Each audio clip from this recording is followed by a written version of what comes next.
एक व्यंग रचना सुनिए। शीर्षक है आंदोलन पर उतरी सब्जियां।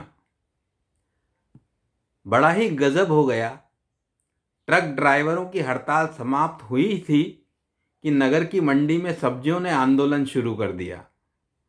सारी की सारी सब्जियां अपनी विविध प्रकृति और गुणधर्म छोड़कर एकजुट हो गईं।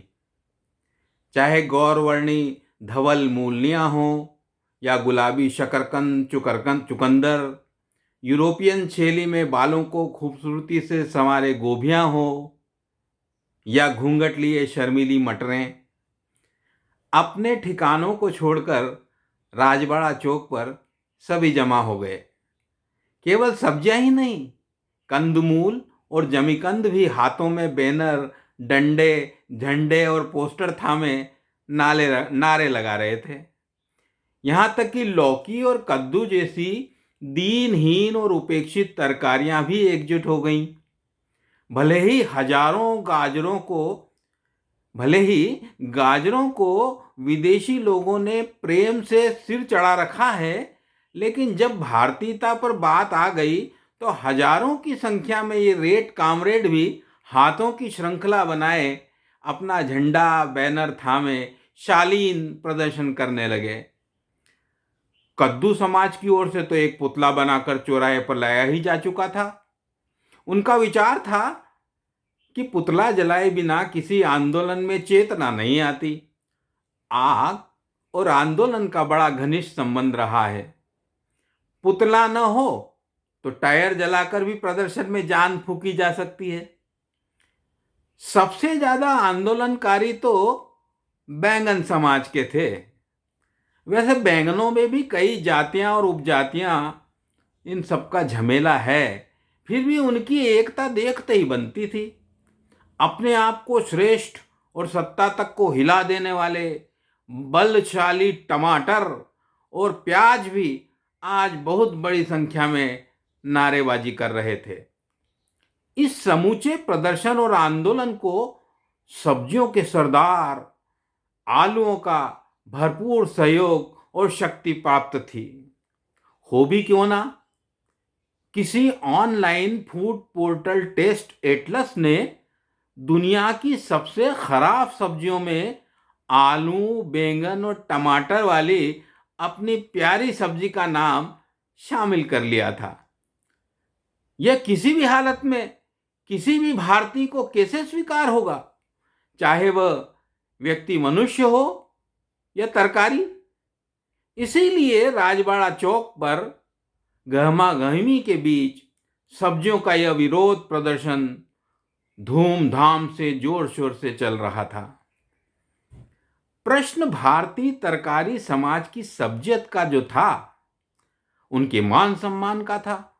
दुनिया को श्रेष्ठतम भोजन देने वाले हर दिल अजीज आलूओं की सार्वव्यापकता और स्वीकार का भी था।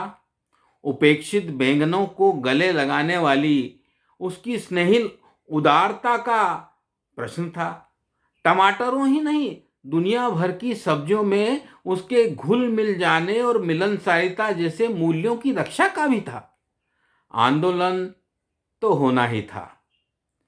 आलूओं के नेतृत्व में यह भी लग रहा था कि सब्जियों का यह प्रदर्शन राष्ट्रव्यापी होता हुआ कहीं ग्लोबल न हो जाए। टमाटरों का तो यहां तक कहना था कि इस सबके पीछे किन्हीं विदेशी और बाजार शक्तियों का हाथ है, जो भारतीय सब्जियों के बाजार पर कब्जा करना चाहती हैं।